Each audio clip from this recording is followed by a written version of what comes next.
confession to make. And I really hope we don't get cancelled for this. You see, we've used a teleprompter for a video or two. In fact, we're using one now.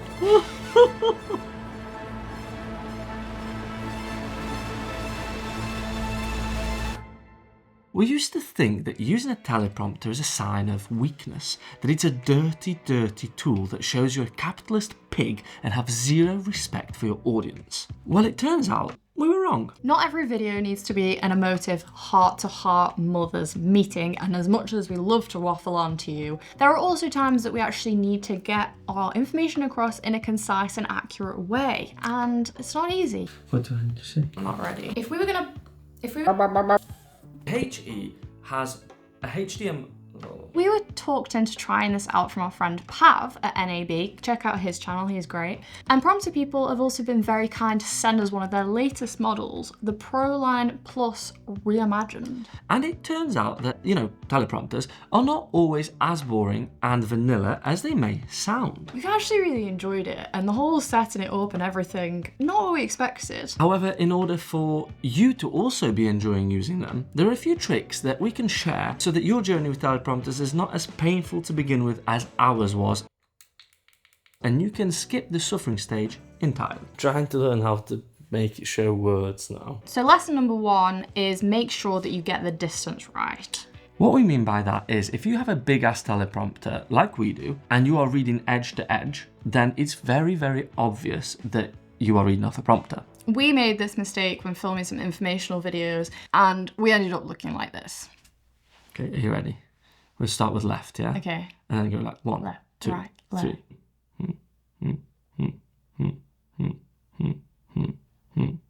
Did you end on right? Yeah. That's it. Okay, we've got it. So, depending on the lens that you use and depending on the size of the prompter, there's like an optimum prompter size to distance from the talent ratio. But with a big prompter like we have, you can make the text smaller or shift the prompter, the reflective screen basically higher or lower to like zoom in the image. So a bigger prompter gives you more flexibility. The way we're doing that is inside the app, we're creating bigger margins so that our text is just in the middle, closest to the lens. He's in charge of that. I have no idea. I had all of that prompted, but I said it in a very different way. Yeah, you did. And so we're doing that, It's about learning how to use the prompt. Why? It's like learning how to use the prompter. Lesson number 2, this is something we discovered after a few times of using it, and this is the dual display, and we're very excited about this. I think this is the biggest game changer, I think. We're able to actually have a little talent preview that, I'm looking at right now. Right there. Just off to the side, so that we can monitor whether, we're still rolling, are we in the frame, everything looking all right, composition, ting. And the nice thing is we've got just one HDMI cable running from my laptop that's prompting on one half of the screen, and it's got the monitor and control app from Sony on the other side of the screen, and we're able to mix and match the size. So like, for example, oh no, you're not going to be able to see that. You could be screen recording. I could be screen recording. Should I screen record? Yeah. Okay, for sure. I'm screen recording for the people, hardworking people. I can restart it and obviously have the prompter tiny like that, which I wouldn't have, but I can double check my framing. Really good, beautiful, and then I can get it down to a nice smaller. Oh, so tiny. And then restart the prompter. Bosh! And the most exciting thing about this is we just press record from our laptop. Oh yeah, that's top dollar as well. I mean, that's not a prompter function, but that is what you can do. But we've never monitored and controlled from the laptop. Yeah, look, I can press the little display here. Oppa! Oppa. Got the recording here, got all your settings, everything. Stunning. Okay. Now on to like the third point, which is a little bit less sexy, but still important, still important. So you get yourself a prompter that works for you, not against you. But you haven't said what the lesson is about the setup flexibility. We're talking setup flexibility. So it's about the setup flexibility. All right. The nice thing about this one is that it's modular. The nice thing about this one is that it's modular and has a bunch of different options, so you can actually use it with an iPad or a monitor, but also it can be set up on a tripod, a stand, or actually for a few times we've just used it on its own stand and then had the camera separate tripod. There is many different ways that you can assemble it, and that means you can adapt it to whether you're taking it and you want to travel on a project light, or whether you're at home and your like usual setup, blah blah blah blah blah. This is very useful for us because it means we can use like a much smaller tripod, like a travel tripod, such as the Falcam Tree Root, which if you want to know all about that, then watch our latest tripod review, which Sal will put up here, yada yada yada. This is kind of your thing. You're the setup. Okay, I just sit here, to be honest. So basically, the other things about this this prompter is it's just got everything you need, really. Well, just use the prompter, honey, because you're waffling.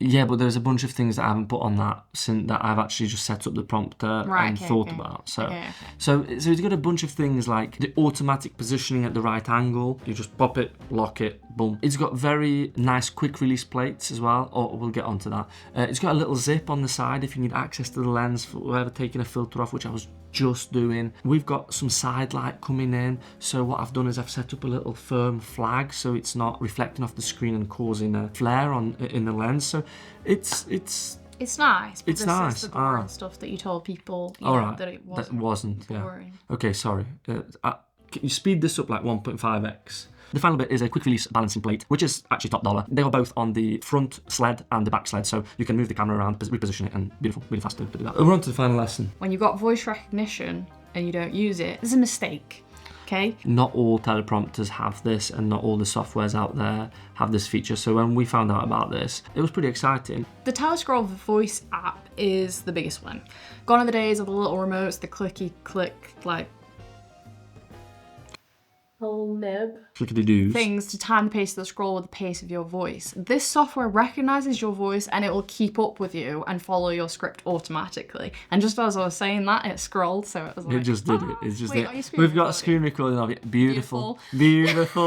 Four points, 4 important lessons. Just what was it? Number 1, get your distance right and size of the thing right. Number 2, dual monitoring. I mean, that's a genius thing. Number 3, flexibility of the setup. This teleprompter one is particularly good. And number 4,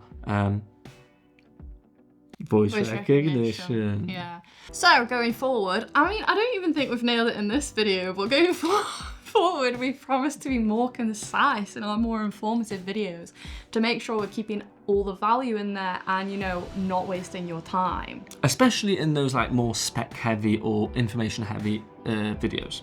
I also think with a bit of practice, which I feel like, you know, we're getting there, you learn to kind of use it as a guide, and it doesn't mean that you can't, you know, waffle and go off script and get random. Yeah, you can just go Clearly, if you've watched this far, you'll know. You can just go on a little rant and be yourself, and yeah, okay, well, I think we need to include here, you know, we haven't been paid for this video. We've just, prompter people just gave us the prompter to test, and just, they're not making us say any of this. We're not actually being held ransom, which actually, don't you think that's what it feels like a little bit? Like we're being made to read like a ransom note, but we're not, I promise.